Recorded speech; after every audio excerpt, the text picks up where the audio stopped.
Mwanditana ndavomera, mwanditana ndavomera, mwanditana ndavomera, ndidzakutumikilani Ambuye. Kulikonse ndidzayenda, kulikonse ndidzayenda, kulikonse ndidzayenda, ndidzakutumikilani Ambuye. Haleluya, ndidzakutumikilani, haleluya, ndidzakutumikilani Ambuye. Haleluya, ndidzakutumikilani, haleluya, ndidzakutumikilani Ambuye. Ndikulandireni okondedwa omvera konse kumene muli. Heneleke Tchale, mtumiki wanu, believer, lero pa 1 June 2023, subtopiki maitanidwe. Omvera, Mulungu amene tikumpembedzai amaitana, ende akakuitana amakusankhira kuntchito. Believer, ndi Mulungu amene adaitana Moses uyu, ndi Mulungu amene adaitana David uyu, ndi Mulungu amene adaitana Samson uyu. Amatiitana mumboni umene tili nawo nsabata imeneyi. Believer, Mulungu ameneyi adatiitana kuti tulusa pakati pa abale. Mukamawerenga buku la Exodo chapter number 3, mudzaona mene Mulungu adamuitanira Moses. Kuteku amatiitana munjira zosiyana-siyana. Pamene Mulungu amamuitana Moses adagwiritsa ntchito chitsamba. Believer, ndiunena chitsamba chidayaka, kuyaka koma osanyeka. Moses mukundziwa kuti munthu uja adali oweta nkhosa za Yarero. Mchilemu ankakhalamo kwambiri mchilemu. Endi moto kwa Moses sudali wachilendo. Ena amayatsa moto pofuna kusaka agwa mpini mchilemu. Ena kamakumba mpewa amayatsa moto. Ena kamasosa minda yawo moto imayaka. Lere Moses sukudali mulendo pa moto. Ayi, koma chimene chidandabwisa, chitsamba ichichi chikuyaka koma sichikunyeka, moto sikuzima. Moses adayang'ana, Moses kuyang'ana, kena kudzidandabwisa. Moto kamayaka sidzimakhala chonchi, ndisendeze ndikaone chikuchitika ncha maitanidwe. Atayandikira pamene Mulungu ankamuwuza kuti Moses, malo amene ukuyandikira wangoyera uvule nsapatozo. Atavula pamene ankamuyitana kuti ndinawe ntchito, ndifuna ndikutume upite ku Igupti. Mulungu adagwiritsa ntchito chitsamba, kuyaka koma usanyeka, kuyaka koma usazima pa nthawi yayitali. Pa nthawi yayitali. Amene ndiye Mulunguyo. Tili madzokondedwa omvera. Pamene kwa David Mulungu adagwiritsa ntchito Samueli. Pita ndampeza mwana wa Jese, pita umeneko. Mosiyana-siyana mmene amatitanira. Achina Petro adapeza ku nyanja, adaitana konko. Achina Yohani adaitana konko. Ali ndi tate wawo Zebedayo, adasiya tate, nkusiya makoka, ulendo ntsata Yesu, maitanidwe. Omvera, Mulungu adakumana nane. Dzulo ndimanena pano kuti moyo huu mana Mulungu tinadusa mopanika kwambiri, mokulukutika. Tupembedza Mulungu wabwino. Tupembedza Mulungu wabwino. Amadzilola nyengozo. Timanena dzona kuti mazunzo amene timakumana nawo ali mphindu. Mulungu amafuna kuti atikhwimise. Mulungu amafuna kuti tifike ife pondalira. Mulungu amakhala akuumba umboni. Mulungu amakhala kuti konzekeresa kuti pamawa tikadzakumana nazo pamawa tikadzaona ena kuti usamunyengo dzapaniki mawa tidzamvesese nafaso tidzatenge mbali endidzulo Mulungu anatilimbikitsa biliva ndi ukamba ndi wina uli pa ntchito koma kuti usamunyengo dzapaniki kwa mpiri alola Mulungu mavuto amenewo afuna kuti akukhwimise. Mawa mudzakhale bwana ndinu musadzachite ngati mmene akuchitira bwana wa leroyi. Ambuye atilankhule. Mawa mudzalamulire dziko ndinu. Wina akamalamulira pano mumatha kuona akupanga chonchi. Inu mukabwerapo musadzachite ngati mmene ena akuchitira. Mawa mudzakhale general manager ndinu, director ndinuyo. Mawa mudzakhale bwana wamkulu ndinu. Mudzakhale mphunzitsi wamkulu ndinu. Mawa mudzakhale ademoyo ndinuyo. Mudzakhale DC ndinu. Mudzakhale chair wansiko ameneyo ndinuyo. Mawa mudzakhale MP ndinu. Mulungu amadzivomereza zimene zizichitike. Mukamamva ena udandaula amakhala kukukonzekeresa ndikuti mawa mudzakhale dokotala wamkulu ndinu. Mkulu wa polisi mudzakhale ndinuyo. Mkulu wa army mudzakhale ndinu. Mudzakhale ndinu. Department imene mudzatsogolere ndinu. Mudzakhale mawa bishop ndinuyo achipembedzo chimenecho.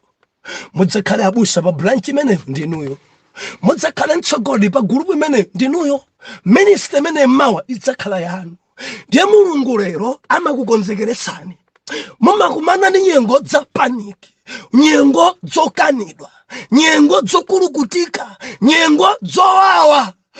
Phindu la mazunzo, phindu la masauso, masauso amakuumba, mazunzo amakukonzekeretsa. Tikamadusa munyengo za paniki tamvera yawe kuchita china chake. Makamakaniwe ndinu ana Mulungu paja tili mchipinda musaiwale. Tikamakanidwa, tikamakumana nadzo, amakhala Mulungu akumba china chake pa ife. Ndikufuna ndikulimbikitse pukuta misozi sudzakhala choncho mpaka nakalekale. Wina mfopeteka kwa mpiri pabanja, ali pabanja kuma ikuwawa, mtendere alibe dzupweteka tamvera. Mulungu akumba china chake, akukukonzekeresa endo sataye mtima. Hallelujah. Believer, umpawisi zinthu. Tadusa moyo wovutika, moyo wopweteka, owawa. Mwana Mulungu adalira na Mulungu kodi zidakhala bwanji? Believer, kane zinatumachita mopaza pano kanthaika pano nkochepa. Ndiyamika kuti atolankhani masekretarezi tikumana tikhala ndi audio yapadera komanso tima video timene adzajambule kuti mwina mumene tikuchita mopaza modekha kuthekera kupezeka kuti anthu mbuno mene aumve wonse nthawi imodzi. Hallelujah. Nyengo zowa zili choncho, nyengo zokulukutika zili choncho. Tikugonekera mmapiri nkudula nkhuni nkudula udzu, mbewazo zikuphedwa. Mchaka cha 1992 mudzi mwathu mudabwera ena aja a evangelism ma open air. Nimafuna ndinene kuti adzitumiki nthawi zina timakhoza apita mudzi wina akalalikira, mwina nkumaona ngati apapa nditi palibe chimene tachita. Ndikutsimikizireni utumiki uliwonse, open air iliyonse imene niyo mudapanga, ngakhale ena sadabwere paino, Mulungu amakhala akuchita. Mudzi mwathu mudabwera ena odzalalikira ochokera mudzi wina. Anthu amene atabwera adayimba, adali ndi dzing'oma zawo, malingaga awo ndekudali kuimba panalibepo keyboard panalibe madramu koma zomwezi zimene anthu amachita kukonza dziko pa dzanyama ndekudali kuimba ndikhandi dzitini zija dzamkaka zija ndikumayikamo miyala mmene muja ngati dzisekese nkumayimba padali azimayi padali azibambo biliva mulungu amayitana kutembenuka mtima kwa ine kulandira Yesu kwa ine biliva si meseji koma kolasi imene idasintha mtima wanga. Mulungu poyitana Moses adagwiritsa ntchito moto chitsamba kuyaka koma osanyeka koma pa ine tamvera inali kolasi endi kolasi imene mukayimve nkumadabwa kuti munthu kolasi imene nkutembenuka nayo mulibemo nyimbo kapena message lungatembenuke nayo koma kolasi imene Mulungu adayigwiritsa ntchito mpaka na kusintha mtima wanga. Haleluya. Ankaimba kolasi ankanena kuti wankulu ndani kodi kolasi yake ndimene wankulu ndi Yesu wankulu ndani kodi wankulu ndi Yesu nyamata uyo adzalira wayaka moto wayamba kuyaka biliva mene ankaimbira ngoma jankumamveka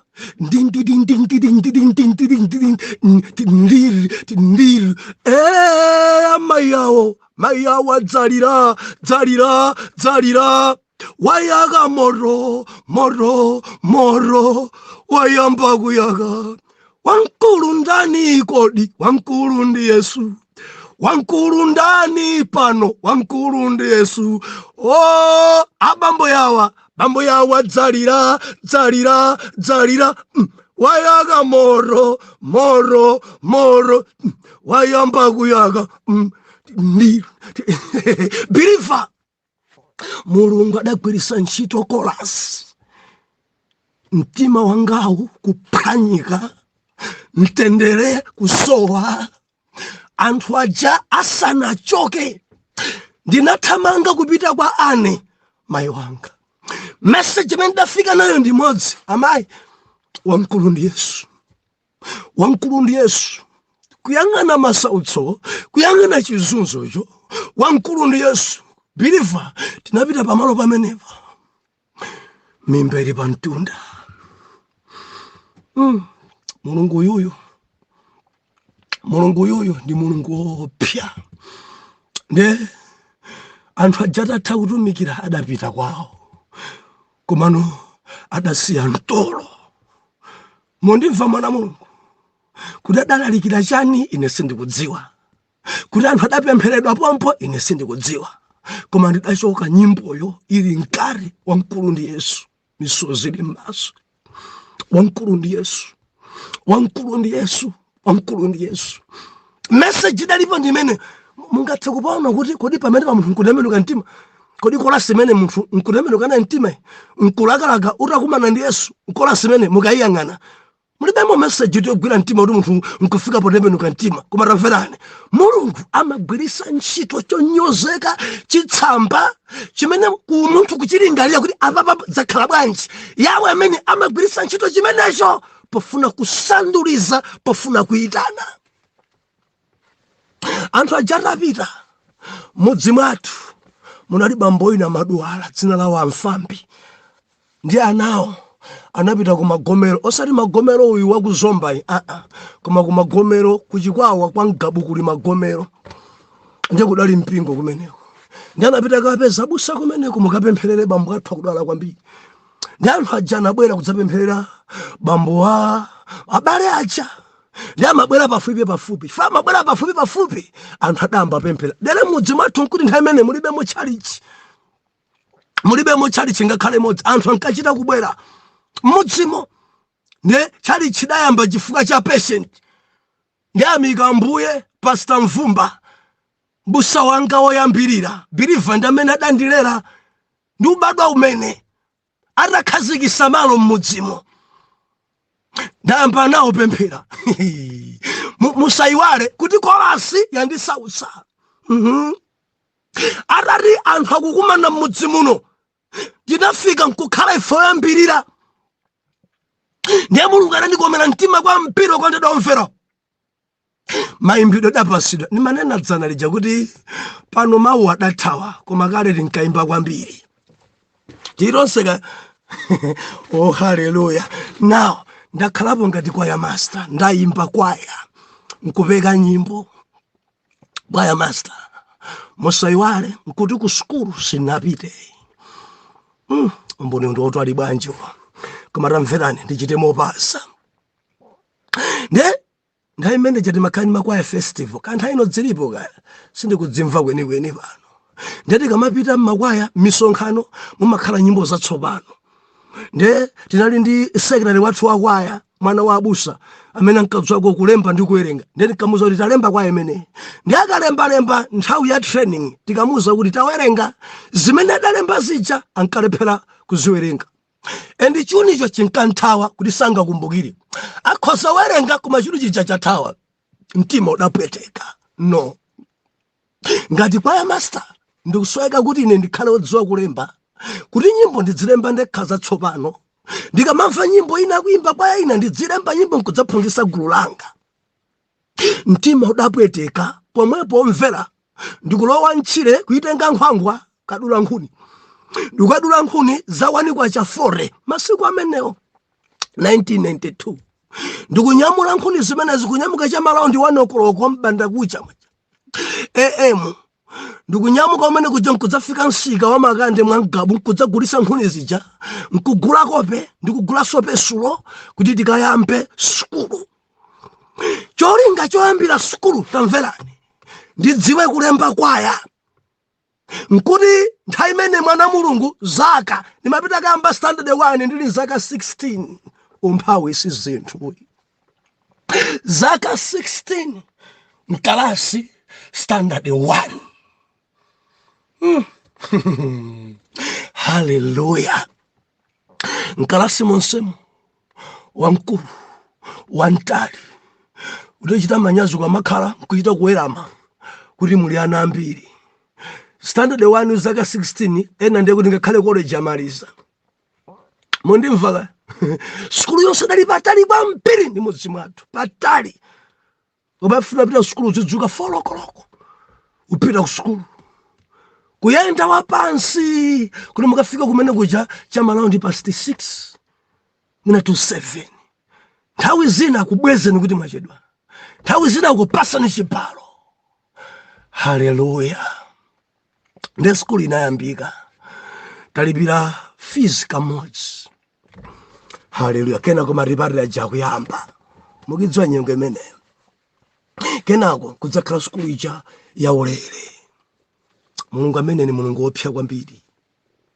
Haleluya. Mwana mulungu pamene ankati dziko lino ndi boma la maripare a president ajara wina tsopano kuchoka kwa Kamusu kuti pamene paja tili kalasi yachiwiri. Mulungu amene ngopsa kwambiri. Koma ndikuyamika Ambuye kuti chozizwa chinachitika ku skulu. Nditangoyamba skulu mwezi omwewo mutu unatseguka kudziwa kulemba ndi kuwerenga. Mulungu amene ngopsa. Aphunzitsi anga kalasi 2 Saturday 2 nakumana nawo chaka chathachi. Iziti chaka chatha 2022. Yes, pasojeni boma la Nsanje angongole ena mukwadziwa amenewo ndimaphansa Saturday 2. Ndipo Mulungu adagwirisa ntchito nkudzipereka unena kuti iwe ukhale mwana wanga. Ndipanga china chilichonse. Koma atasamuka kupita mbali ina amafuna anditenge. Koma chifukwa cha kwaya mari no. Ndikapita kumeneko ndeti kwaya ita. Mulungu uyu ngopsa kwambiri. Mwana mulungu tikupembedza Mulungu wopsa. Standard 3, standard 4, ndi standard 5 fite imodzi tinaphunzira chaka chimodzi. Mulungu odabwisa kwambiri. Standard 3 kulowa temu yoyambirira akuti mwana iyi nzeru zachuluka akayambe 4. Pita kayamba 4 imene temu achiwiri mwana isikalasi yanchepera apita akambe kalasi. tikupembedza mulungu wopsa kwambiri. Dzina dzitiyankha atolankhani akamabwera akusakhala mafunso ambiri pamenepa. Kenako mudzi mmene mwakhokha anati Saturday 5 ayi aphunzitsi ngochepa ofuna phunzirabe akuyenda kupita kumbiya. Ndikuchokera mudzi mwathu kupita kumeneko kwatalika. Musayiwale tidayamba skuluyo tili nzaka zokwana 16 msinkhu uja wapita kenako nkumati mungolowa mbanja. Mwana Mulungu tidalowa mbanja nkukwatira. Koma ukwatiwe kuti utheke matatalazana alipo. Mulungu amayitana. Ngati kwaya master atsikana onse mkwayamo ankafunitsitsa kuti akwaya master akhale amunanga. Koma makolo wawo chifukwa cha umphawi ankakana kugwirizana naye. Nkhani kapita kwa makolo wake yavuta. Amene ukadya chani, amene ukavalako chani. Amayi ngopemphera munthu uya ngati uli mwana wanga oserekeza. Zinthu dzavuta. Ena analipo mukudziwa kuti banja silimabwera chifukwa cha chisoni. Ena analipo poona kuti mene zili mubwanji mudzangotenga mwana wanga koma chifukwa kuti mwina suna nkonde. Anthu amene mtima wanga udakhudzika nawo kuti uyu akhoza khala mkazi wanga, uyu ndikhoza kumubwarira, uyu ndikhoza, amenewo makolowo adakana. dziko ino ndimafuna ndinene ku dziko. Nthawi zina makolo timasokoneza tsogolo la ana. Chimene wina akuoneka lero sadzakhala choncho mpaka kalekale. Mulungu si munthu. Ena amafuna anawo azikwatidwa pa nyumba pamene pali ngolo, pamene pali galimoto, pamene pali mithuthumula, pamene pali nyumba za malata. Nimafuna ndinene zimene zilipozo si za mamunayo, zimenezo za makolo wake. Dere makolo achaka mapita anaja magawana. Zotsatira zake mamuna amene munkati ukakwatidwe pali ngolo amadzakhala opanda ngolo. Tisamampereke mwana wathu kwa wina chifukwa choti bambo ake nzithu. Ayi ndili ndi umboni ine pamenepo. Ndili ndi umboni. Zinthu zidafika pa wesi. Malangizo oyipa adabwera kuti ukwatire ndi usweka kuti uyambe gona ndi mtsikana umpase mimba, ndipo ukampasa mimba kenako makolo akewo adzangokupasa mkazi ameneyo. Mwana Mulungu tadusa nyengo zimenezi. Mimba idaperekedwa ndi makolo achamveka ngakhale wapereka mimba koma sukuntenga. Amene suntenga ende adamukwatitsa kwa wina ali woyembekezera kale. Zowawa adwitsi. Mwana kukana madala kutenga chikwanje ndikunthamangisa ndikudula mutu pita kubanja yakuti ndikumukwatirisa kumitala mwanayo. Nzokhudza ende nzopweteka. Nzazitali sindingathe kutambasula pano. Zitafika pamenepa mtima unkumati basa baba ndiro dzabanja dzakanika chifukwa cha umphawi. Nyumba tilibe, zofunda tilibe, biliva mafunda masaka dzija zimene amayika thonje tafunda zimenezo. Nyumba ya maudzu pamwamba komanso pansi ikamagwa mvula ndikuti madzi okoka. Mulungu amayitana. Kenako tili mchalichi kwaye chopitirabe. Mudabwera mulendo kumeda kumana ni maibusa lero. Mere anabwera mchalichi kudzapemphera. Ndeti kuyimba kwayala tikupereka kuja mabiti kusogolo kuja onga kwaya master mavala biliva maglovu mmanja mudza white. Kumapereka masaini kuti apa ndi sapu imbe, apa idzimba ndi auto, apa ndi bass, zimene zija biliva taenda menemo. Nkuyang'ana gulanthu ija nkona kuli mulendo. Kumayimba kwaya kumayang'ana kuti mulendo amene achokera kuti. Mtima uchita kulumikizana chifukwa nditakanidwa ndi mkazi uyu amene malangizo a dziko ananena kuti ukhale naye pamodzi ukampasa mimba ndikuti akupasa. Chifukwa kuchikwawa kuno ndi kunsanje ukangopereka mimba pompa mabwera kuntundu ntenge ndi wako. Ndi plani ndali mene apapa ndikuti andisupa andipasa. Koma chifukwa cha umphawi mpamene dakana kwa mpiri kuti ngakhale mimba wapereka koma amene sakhalabe mkazi wako. khani njodzika kumudzi kwathu zidakanika ndeta kumana ndi mayi awa nchalichi tapemphera taweruka tapatsana moni mwafikira kuti atafikira kwakuti mtima uchita kuti Mulungu amalumikizisa zinthu kena kuti dalonda kufika kumene adafikirako kukamba ndi achemwali awo kukamba nawo mere ndakukonda kwambiri pokhala kuti dali midzi yoyandikana amadziwa ndithu kuti munthu uyuyu ngorere munthu uyuyu aukanidwa ndadandayankha kuti ndikauze kaye bambo atanyamuka kauza bambo wake mudziwi nawo bambo yake adamuyankha kuti nzosatheka mwana wa ine kukwatidwa ndi Henry nzosatheka ndikunena ichi nchona ende apongo zangawo ine ndida kunkonda mkazi wanga soli kwa masewera mkazi wanga nitakonda naso kwambiri koma apongo sakunena kuti nzosatheka nadikirira mpaka na miezi 10 zosatheka endi mwezi wa namba 12 ngati somene ndakhalira mmimba iti mwezi wa namba 12 mpamene adavomereza tsono koma kuti avomerezenso padachitika zinthu moyo no ayi Mulungu amene ngopya chimene chidachitika apongo zanga akazi adandivomereza adandikonda kwambiri ndiankandilimbiswa na kuti mwana amene adachoka mmimba mwangamo olo bambo achakukana koma ndi mkazi wako taganizani mwezi 1 mwezi 2 mwezi 3 mwezi 4 nkamapita kumene chakubwera kundilandira kachakudya tija koma apongo samunana kuti sizingatheke ukudzichedwesa mwana Mulungu apongo zaka adandipasalirizi ndi mkazi wako ukhoza kugona kuno ndavomereza ndine Mulungu amene Mulungu opya kena ni mathawa kufuna kuti pachitike chiyero koma mphawi si zinthuwi nthawi ina mvula ndimenya kwambiri kwa apongozi mvularo kumenya mvula apongozi nkurenga njinga imene idabwereka ichi fapa nali mudzi wina mpaka kabwereka njinga kuyendera mudzi umenewo kairowesa mnyumba mwawo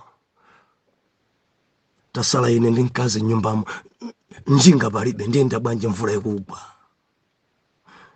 beliva tadusa mu zinthu mukamatira wanda Tchale adusa mu zinthu awiriwiri nyumba zikhala bwa haleluya kenako mwezi namba 11 mwezi namba 12 ine nkudzafika ndata mkazi yuso ndose zitheka makolo achakana ndikasake mkazi wina napita kuja kumagomero kukatanitsa ena mwatsikana kudali anti athu adabwera tsikana pamene pacha nkumaona atakhala uyu nkupangana naye idali Saturday kuti Tuesday ndikhala ndili kuno lachiwiri kudzaonekera adandikondaso kwambiri makolo acheso nkumamvomereza zimenezi koma tamverani ndikubwerera ku nyumba mpamene Mulungu adaona kuti mwana wanga afuna kwakatire mkazi amene sidampangire zidakhala bwa Mulungu adafufumisa mimba ya Mere anthu nkumati ngoyembekezera apongo sankakana amunaja pomwepo adabwereka njinga kuthamanga kudzakumana ndi mayi komanso mankolosi kunyumba kuna kuti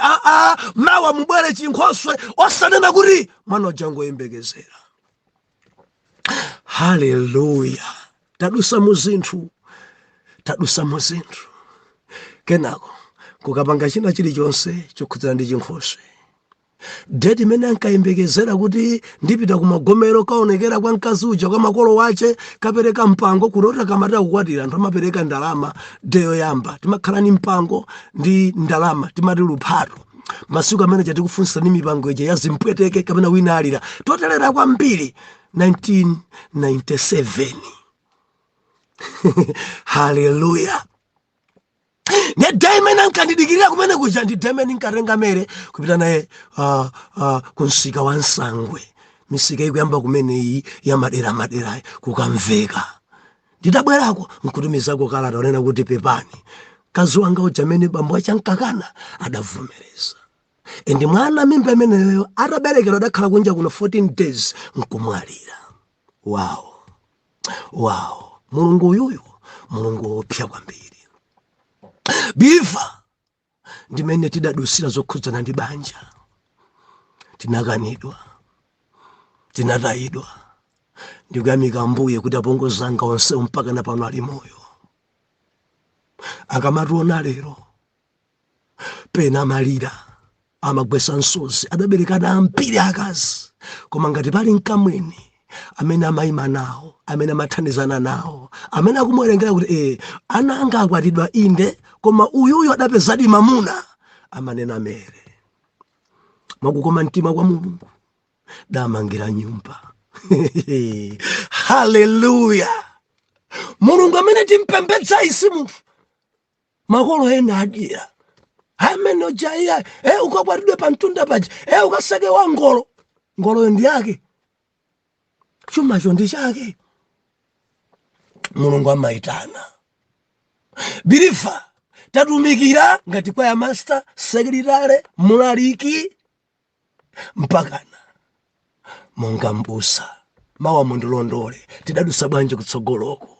Atate ino ndinu Mulungu amene mumaitana, mudagwirisa ntchito nyimbo chorus wamkulu ndani kudziko kuno. Jehova maonekedwe mapusisa anthu sadziwa zimene zili mkari, sadziwa zatsogolo la wina. Ndikupemphera mdzina la Yesu kuti chinzimu ichichi choyang'anirana pansi ichi, chinzimu chimenechi chimene makolo ampiri ali nacho, amene iyayi koma mwana wa pamtunda uja, chinzimu chimene chichapangisana ampiri kuvutika kusamphana ndi nthiti zawo. Mulemekezeke Mulungu, mulandire ulemu. Ndinako kutsimikizika mtima kuti mwana wanuyu mumboni uwu china chake akuphunzira, ende mulankhule limene mungathere, mwitaneni mene mungathere mu dzina la Yesu. Amen and amen.